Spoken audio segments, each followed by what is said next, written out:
Alright guys, so I thought I would try making a predecessor character tier list for the version 0.2 patch, which is the release of Countess. I will be assuming for Feng Mao, I realize right now Feng Mao is disabled, and this entire patch, when he was enabled, he was broken and could reach like Mach 9 movement speed. But we're going to assume he can't do that, and we're going to assume he's enabled for when I rank him, because I will rank him still. I think we can judge where we could assume. I don't think anything else has really changed. He got buffed, actually, a little bit, right? He got a bit of a buff, technically. I think through a bug fix, or he got buffed, or to align a text. It was weird. It was like an indirect buff. Anyway, I'm going to make a tier list. Now, I hang out in the Predecessor Discord. I know a lot of people aren't going to agree with me. A lot of people think some characters are so good, and I'm just like, what lobbies are you playing in, man? Because these are just pub stomp characters, and they're not that good. So, with that being said, I'm going to make the tier list now. Alright. So, first up we have Belisha, or Bellica, apparently. I've been saying it wrong this entire time.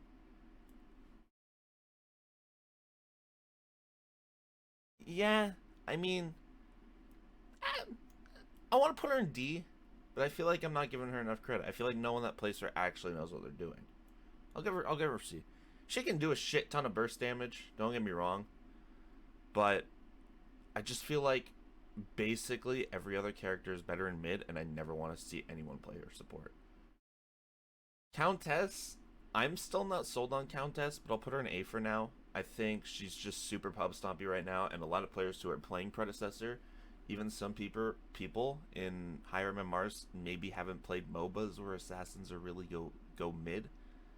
Like Smite, is there ever a meta where there was an assassin mid in Smite? I don't think so. Crunch, Crunch used to be S tier. I'll concede it. I'll give in to the masses that Crunch was S tier. He has fallen off a cliff. He will still pub stomp. Don't get me wrong. If we're talking bronze to plat lobbies in terms of MOBA players, S tier still, easily. But I don't even think he was S tier when he was good, but now he's C tier. They gutted this man so hard with reducing his physical scaling, nerfing Mutilator, nerfing half of his kit. They butchered this man. Decker's kind of an insane support. The cage is super good. The ball is super good for like some long range support. I think depending on the player, Decker could either be an A or an F, to be honest with you. Drongo, I haven't played since the buff, but it makes him better. I think his ult needed to be on the shorter cooldown. I think it helps him a lot, but doesn't really push him into like the next tier of like A. I think he's pretty mid. He is really good in like on a high communication team. His silence is super strong.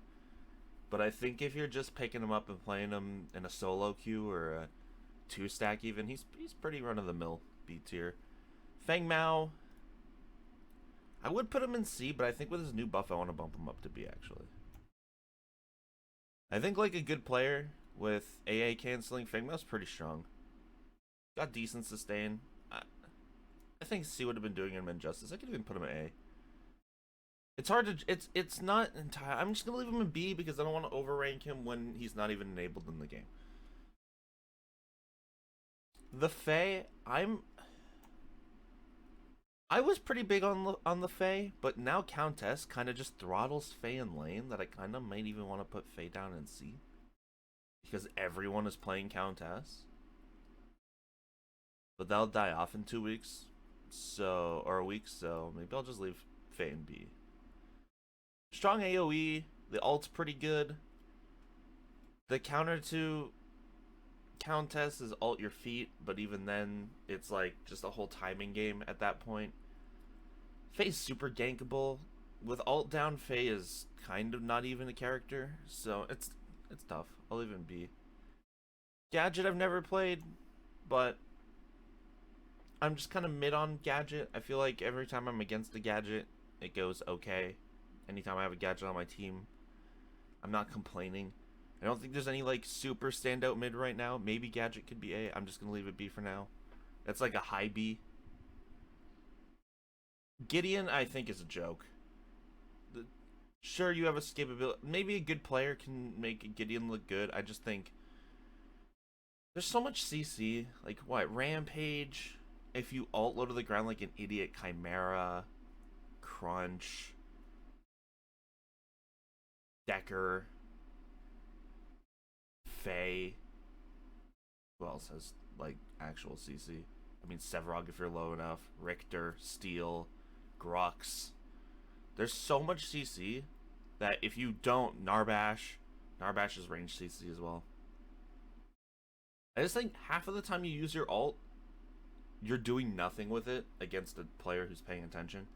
A lot of mid laners are running that stasis item that I can't think of the name of right now. I use that on the Fae.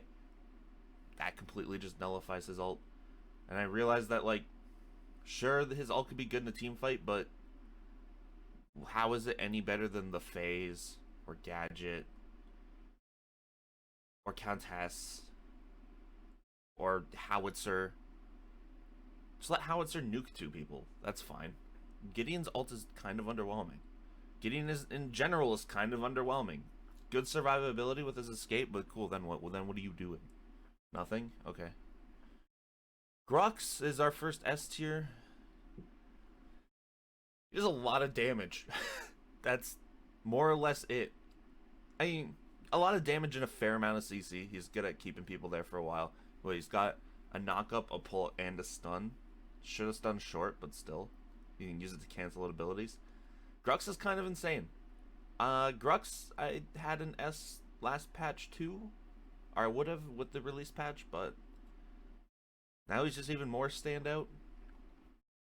Howitzer, I'm kind of inclined to put all the way up in A now. I don't know that I like that, though. He kind of does throttle Countess, which is great. Especially early. If Howie can put pressure on Countess early, that's really strong. He's just super good against melee characters, and, like, you know, Grux. He's pretty good against Grux. The ult is insane. Countess in lane can't clear until at least level, what, 4? Because Howie's just basic rockets deal 1,000,000 damage, so anyone trying to melee clear a lane is just gonna get dunked on. Pair that with a jungler that's not bad. Countess isn't doing shit in mid until at least level 4. And by then, Howie should be ahead. Again, assuming you have a jungle that knows what they're doing, but we're also assuming that these are, like, average to high level games. So, there's that. Kallari. Kallari is, like, basically strictly pub stop at this point, right? And I feel like people are actually figuring out how to deal with Kallari, so for now I'll put Kallari at B. I felt like even good players are struggling with Kallari, surprisingly, but now, the more and more I'm playing, the harder time I'm having actually getting to go buck wild on Kallari. And falling behind, it can be pretty rough.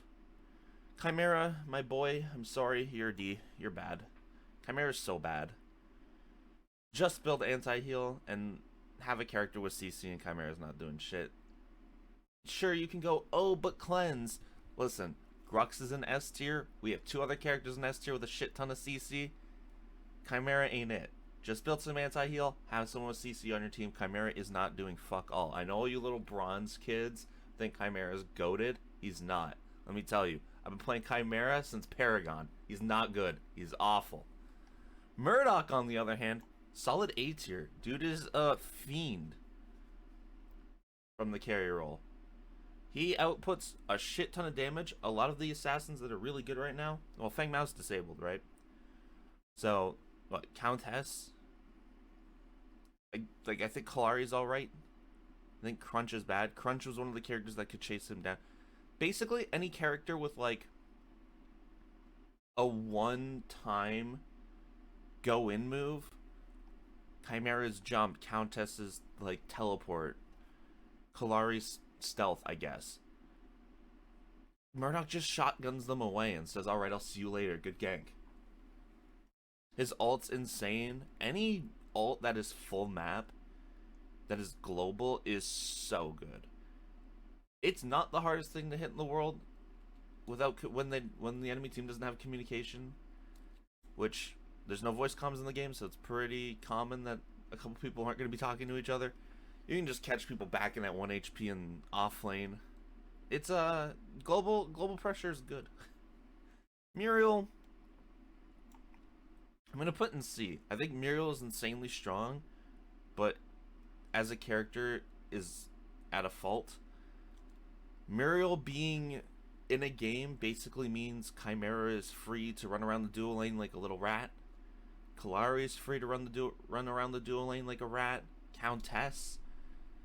Muriel is so good in team fights, it's unbelievable. And the ult, again, being a global ult, is really good, really good.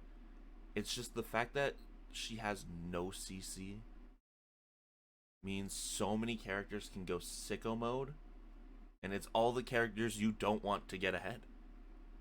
So if you pick Muriel early on in the draft phase, guess who's locking in Chimera? It's me, Smile, and I'm going to camp the shit out of duo lane. Narbash isn't a character.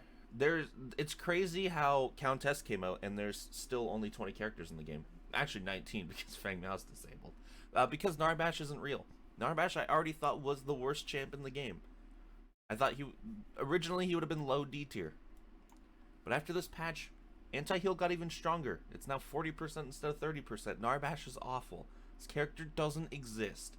This character only viable if you have some turbo-fed ADC or turbo-fed jungler that you can just play your bongos and have them move around at Mach 9 and kill everyone. The issue is, they were already fed. They're probably going to do that anyway. You're just doing it faster now. The character's not good. Oh boy. How do I explain this?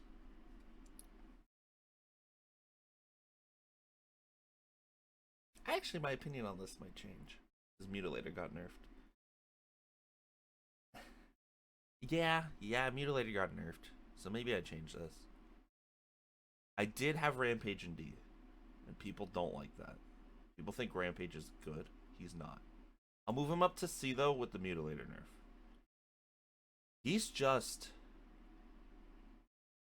But can I justify that he is as good as Crunch? In support, maybe. Yeah. Let's leave it here, because I do like Rampage support. Rampage is just so underwhelming. And now with anti-heal being better, it hurts, but Mutilator being gone benefits him a lot. It's not gone, it's just nerfed. He's just a big, meaty man, basically. He doesn't accomplish anything of real value. You just kick his ass and he just takes it like a bitch. He can't use his rock because you've CC'd him 5 times every time he goes to pull it out of the ground. Because for some reason we attach that item to an animation where he has to pull it and ready it. I realize he can just do it instantly in his ult, but that requires his ult being up and him being in his ult. And again, even in his ult, he is just a big meaty man that you can punch for a while. And he doesn't do much damage. Rampage is bad. Now in support, you build him super duper tanky. You're not trading off any damage for this weird bulky jungler that you have. Sure, the rock's pretty good. If you're getting a gank, but like, you know, your dual lane's kind of pushed back, Rampage can just chuck a rock, kind of similar to like Decker Ball, except easier. Sure. Play him in support. Don't play him jungle. He's not good. Our second S tier, Richter, who was my initial best character in the game over Crunch, but it might have swayed my own opinion, and I don't know. At least top 2. And I think still at least top 2. Richter, he received a burf, actually. I don't remember what the change to his electric field was. Did they cut damage off of it, or was it just the cooldown? But his ult can no longer be reduced with tenacity, so that's rad for him. Richter is insane. That hook, I mean, just like any other character, Sobek from Smite, which effectively kind of has a hook, except he dashes with it. Blitzcrank. Getting pulled into Richter, and then he can slap you with the silence. Richter does a lot of fucking damage. Has a lot of CC and AoE damage, which is insane to all have on a tank, and for it to do that much damage. His ult does a shit ton of damage, is an insanely long stun, and now can't be reduced with tenacity. Richter is insane and was originally, like I said, for the first week or so, my #1 character in the game. But next we have Sevarog, super hit or miss. He basically farms under tower for the first 25 minutes of the game and then is super strong and unkillable. Basically all there is to Sevarog. Got a bit worse with the anti-heal nerf, or anti-heal buff rather, but it's alright. Sparrow is B now. The nerf to Eviscerator was kind of unfortunate, though she herself got buffed because of it, but I don't think it makes up for it.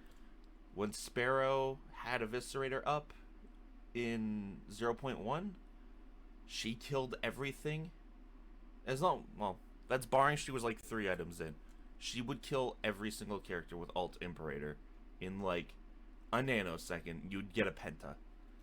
She was insane. I would be verging putting her in S tier back then, though I don't know how I could justify that, but she's pretty average now, which, given that her competition is Drongo and Murdoch, I think you're fine to run Sparrow. And finally,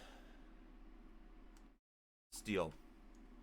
I would like to say, I'm gonna let me do this real quick. Alright, sorry about that, my PC had a stroke.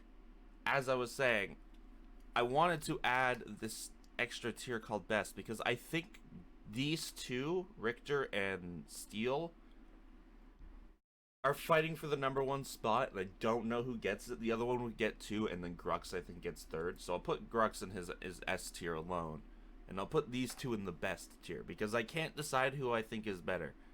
I think Steel is insane, but the Fire Blossom nerf and the nerf to his passive might put him under Richter. But people are getting better with Steel. I myself am getting better with Steel, and I'm like, dude, this character's fucking good. He's good in the off lane, he's good in support, he's good in jungle. He can output a shit ton of damage, he has high sustain, he can output a shit ton of CC.